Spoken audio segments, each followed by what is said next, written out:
Hello everybody, this is Nageshwar Rao, Assistant Professor of Physics, Government Degree College, Chintalapudi. In this presentation, I will discuss about Hall effect as a part of electric and magnetic fields. What is Hall effect? Actually, this is discovered by E.H. Hall in 1879.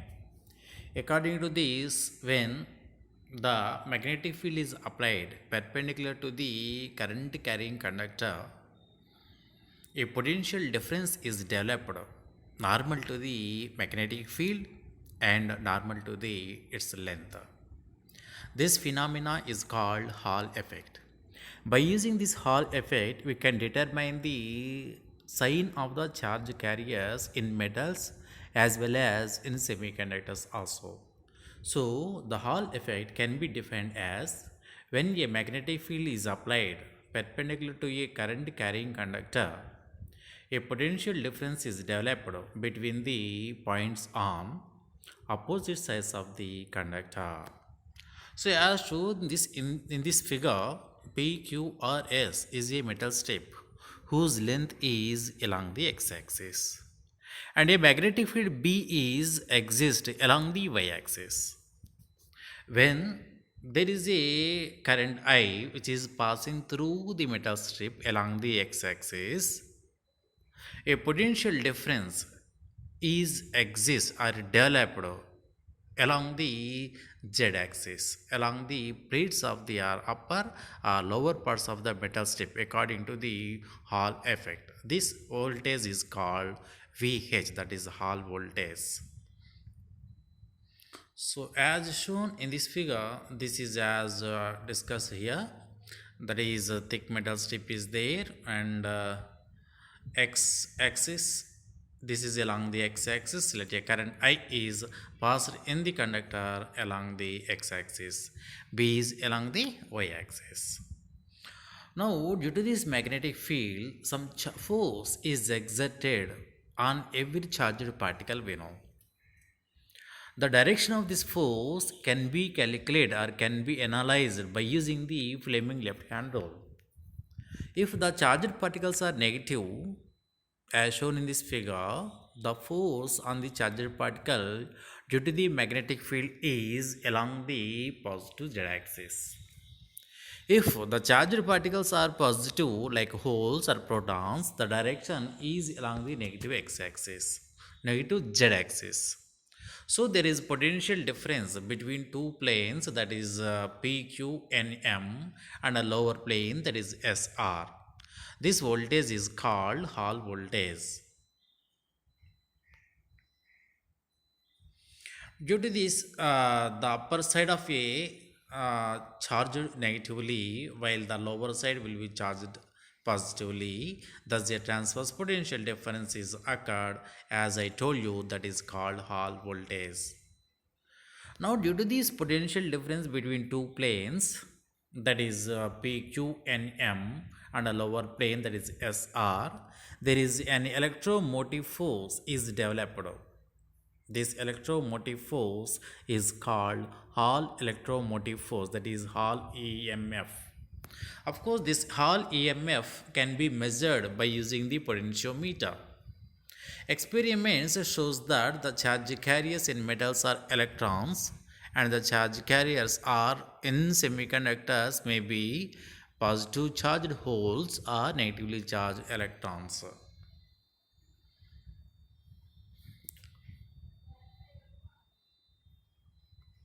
So, as discussed above, there is some intensity of electric field, that is EMF is exist between two planes of the metal strip, that is EH, that is Hall voltage. Due to this Hall voltage, there is some force exerted on the charged particle. So, as we discussed now here, there is two forces are there. One is due to the magnetic field and the second one is due to the electric field. So the force exerted on the charged particle on the due to the magnetic field is F is equal to Q into Vd cross B, where Vd is the drift velocity, B is the intensity of magnetic field. So Q is the charge of the particle.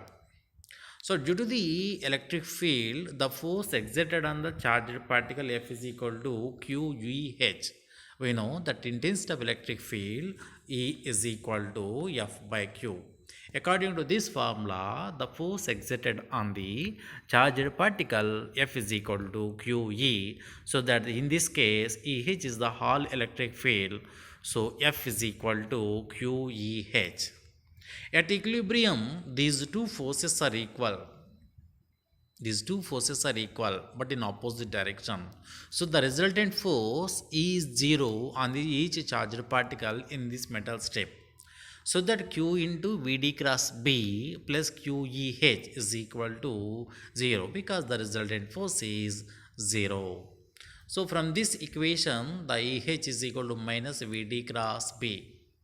When you have to take only magnitude, the minus may be cancelled.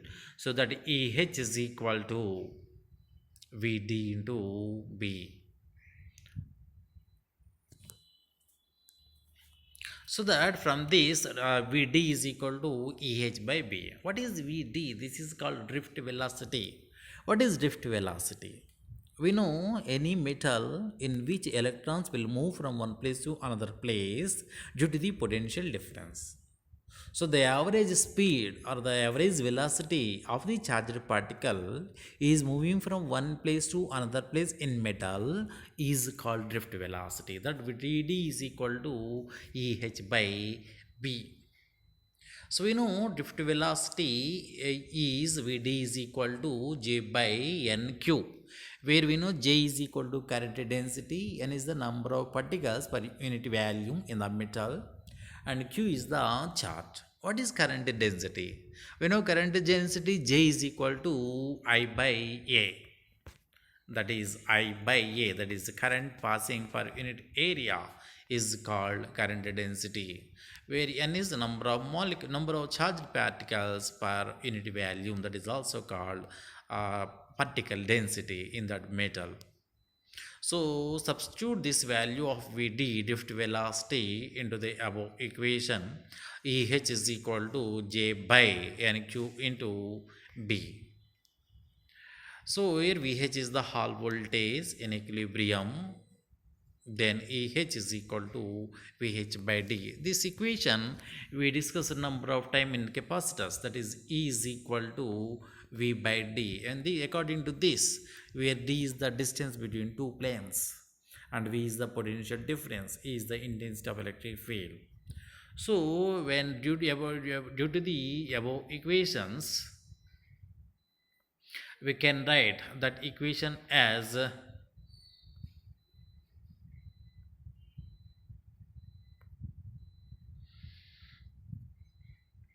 that is EH is equal to VH by D. That is of course Hall voltage. Already I told you that current density J is equal to I by A, and A is the area of cross section of the metal slab. The magnetic field intensity can be measured by using the Gauss meter, in which Hall coefficient EK is designed or maybe said about the ratio between the intensity of electric field or Hall electric field to the product of the current density and intensity of magnetic field. So the Hall coefficient RH is equal to EH by J into B. So that is we know EH is equal by J into B is equal to 1 by NQ, because we know from this equation we write that EH by J into B is equal to 1 by NQ. But we know EH by JB is equal to Hall coefficient, so that Hall coefficient RH is equal to 1 by NQ. That is Hall coefficient RH can be defined as or can be written as 1 by NQ mathematically. So by using this equation, that is RH is equal to 1 by NQ, we can write or we can the number of applications in this by using the Hall effect. What are these applications? The first application is already told you, by using the Hall effect we can say about the sign of the charge carriers in metals or maybe in semiconductors. By using this Hall effect, he is saying that electrons are main charge carriers in metals.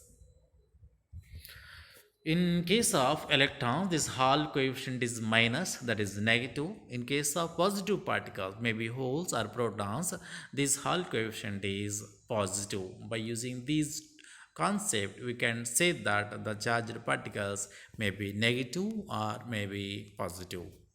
And by using this Hall effect or maybe Hall coefficient, the most of the semiconductors having we know the metals in metals or maybe in semiconductors in n type semiconductor charged carriers are electrons, in p type semiconductors charged carriers are positive holes. And third one, Hall effect can be used to measure the drift velocity. We know drift velocity Vd is equal to J by n cube. So, but we know from this Vd is equal to J by n cube, but 1 by n cube is equal to RH. So, that can be raised at J by RH. When we know Hall coefficient RH, by substituting the current density, we can determine the drift velocity. So, that can be determined by using this Hall effect. And fourth one is, by using this Hall effect, we can determine the number of charge carriers per unit volume. That is also called particle density in all metals. When already we derived in this previous, that is into current I is equal to NQ into A into Vd, where N is the current charge particle density, Q is the charge of the particle, A is the area of the cross section, and Vd is the drift velocity. But we know area of the cross section can be written as the length into breadth, that is L into D. So that I is equal to N into Q into A into AH by B, that is Vd is equal to AH by B, that is we know. And when we substitute the value of A is equal to L into D, that is I is equal to NQLD AH by B. By using this formula, N can be determined. What is N? N is the particle density, that is number of particles per unit volume in metals or in semiconductors. And the fifth one is, by using the Hall effect, we can determine the intensity of strong magnetic fields. From the above equations, that is N is equal to IB by QLDEH, we can write that B is equal to NQLDEH by I. When substitute all these values into this equation, we can determine the capital B, that is intensity of magnetic field. And the last one, that is the sixth application, is the mobility of the charge carriers can be measured by the conductivity of the material and Hall electric field. That is mobility of the charge carriers, mu is equal to sigma into EH. We know EH is the Hall electric field and sigma is the charge density, that is sigma is equal to Q by A. So by using these are the applications of the Hall effect. Thank you.